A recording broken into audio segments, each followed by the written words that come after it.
Comprendre aujourd'hui pour défier demain. Droit et justice, économie, santé et bien-être, sport, société.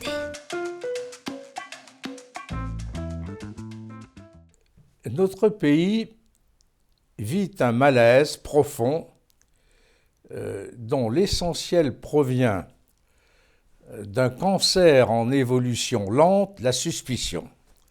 Je ne vais pas remonter à la loi des suspects qui a précédé la terreur révolutionnaire de 1794, mais simplement, depuis les 3 républiques que j'ai vécues, on s'est toujours évertué à faire des lois pour punir les suspects.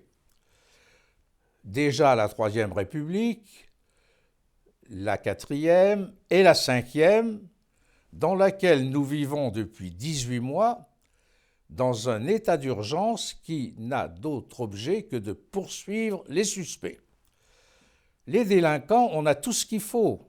Les lois pénales qui ont accompagné le Code pénal de 1904 nous ont apporté avec le temps plus de 10 000 articles de loi pour poursuivre les délinquants.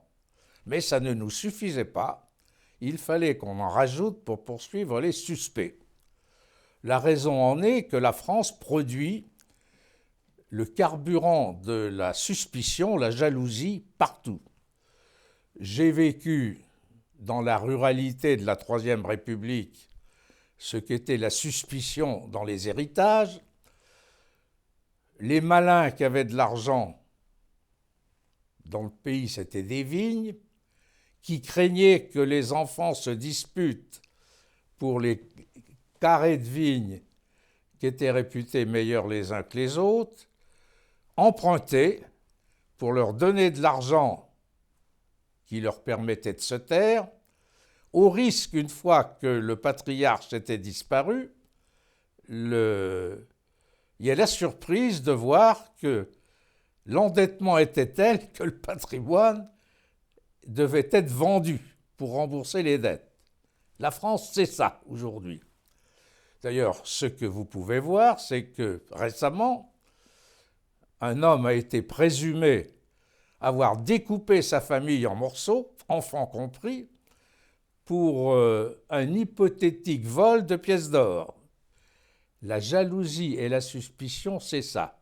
Je ne vous dis pas ce que j'ai vu de mes propres yeux pendant l'occupation allemande, où la suspicion poussait à des horreurs que même les types de la Gestapo, qui n'étaient pas des enfants de cœur, considéraient comme honteuses du comportement de certaines personnes françaises dans le fond des campagnes.